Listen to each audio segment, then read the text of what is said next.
Hello friends, Gayatri बेनना kitchen में तमाરું स्वागत है। આપણે આજે બટાકા પૌવા બનાવીએ છીએ। એના માટે મેં આ 200 ગ્રામ પૌવા લીધા છે જાડા। એક ડુંગળી નાની ઝીણી સમારી લીધી છે। એક બટાકો બાફીને મેં લીધો છે। તમે એમને બી ઝીણો સમારીને લઈ શકો છો। આ લીલા મરચા છે 4 નંગ। આ સિંગદાણા છે। આ વલિયારી છે। આ તલ છે। આ દ્રાક્ષ છે। આ ધાણા છે। આ લીલો લીમડો છે અને આ બદામ દાડમ છે। અને આ સ્વાદ પ્રમાણે મીઠું, તેલ અને આ રઈ આવશે વઘારમાં અને હળદર। એના માટે બટાકા પૌવા બનાવવા માટે આપણે મેં સૌપ્રથમ પેન મૂકી છે। હવે ગેસ શરૂ કરીએ।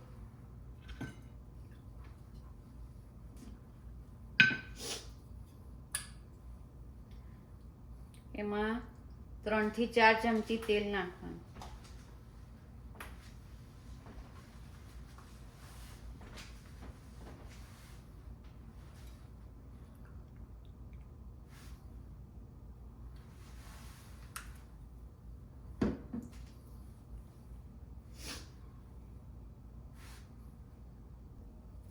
આપણું તેલ ગરમ થાય ત્યાં સુધી આ પૌવા આપણે પલાળી દઈશું। અને પૌવા પલાળીને તરત જ પાણી કાઢી નાખવાનું, નહીં તો આપણા બટાકા પૌવા છે એ લોચા જેવા થઈ જાય, છૂટા ના પડે, છૂટા ના બને। તરત જ પાણી મેં કાઢી નાખ્યું છે। હવે આપણે સૌ પ્રથમ અડધી ચમચી રઈ લઈશું।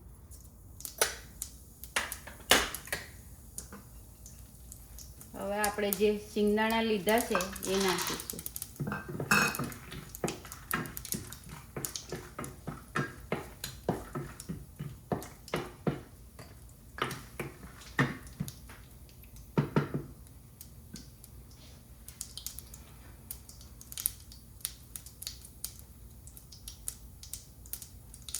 હવે આપણે આ જે ઝીણી સમારેલી એક ડુંગળી લીધી છે એ નાખીશું।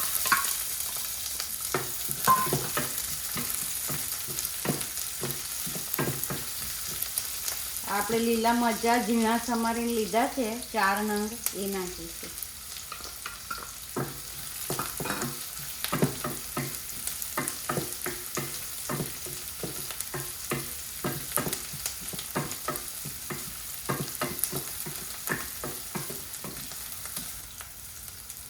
હવે આપણે આ તલ લીધા છે એ નાખીશું।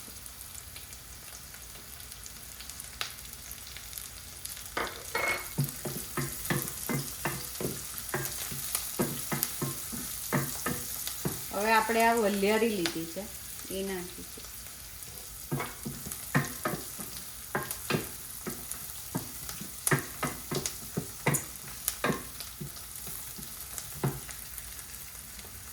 હવે આપણે આ લીમડાના પાન લીધા છે 8 થી 10 એ નાખીશું।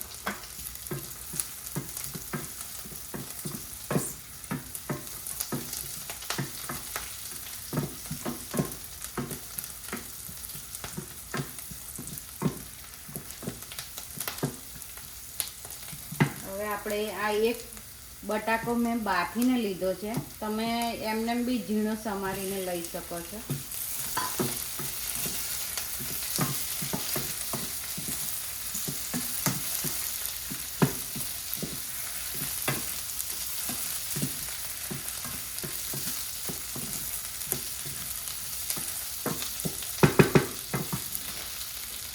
હવે આપણે અડધી ચમચી અડધો નાખીશું।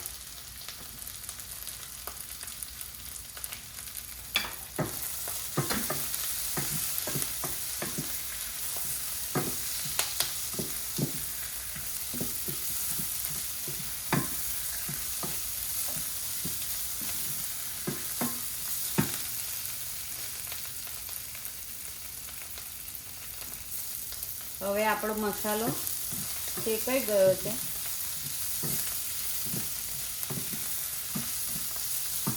હવે આપણે આ પૌવા જે લીધા છે એ નાખીશું.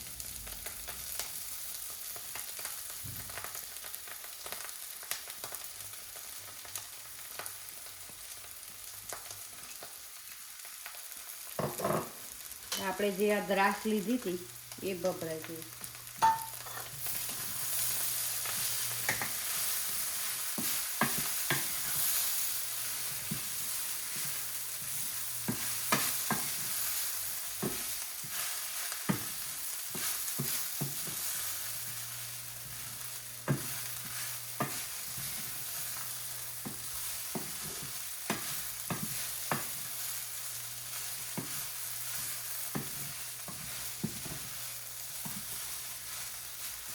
લાસ્ટમાં આપણે સ્વાદ પ્રમાણે મીઠું નાખીશું.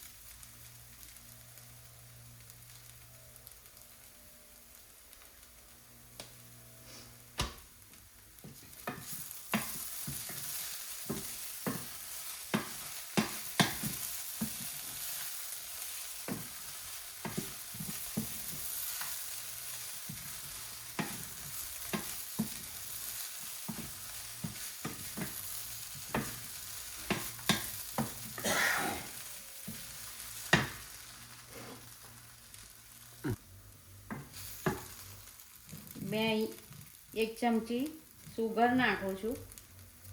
તમને યોગ્ય લાગે તો નાખવાની, નહીં તો નહીં. મેં મારી રીતે નાખી છે.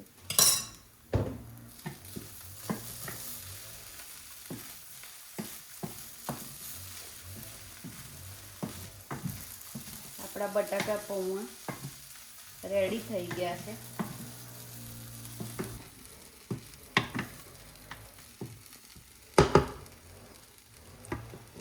હવે આપણે એને ડીશમાં કાઢીશું.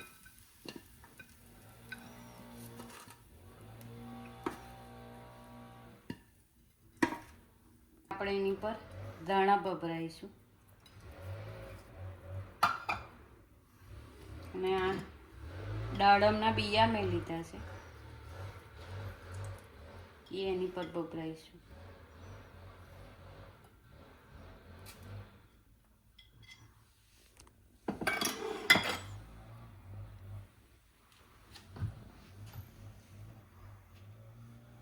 આપણા બટાકા પૌવા રેડી થઈ ગયા છે.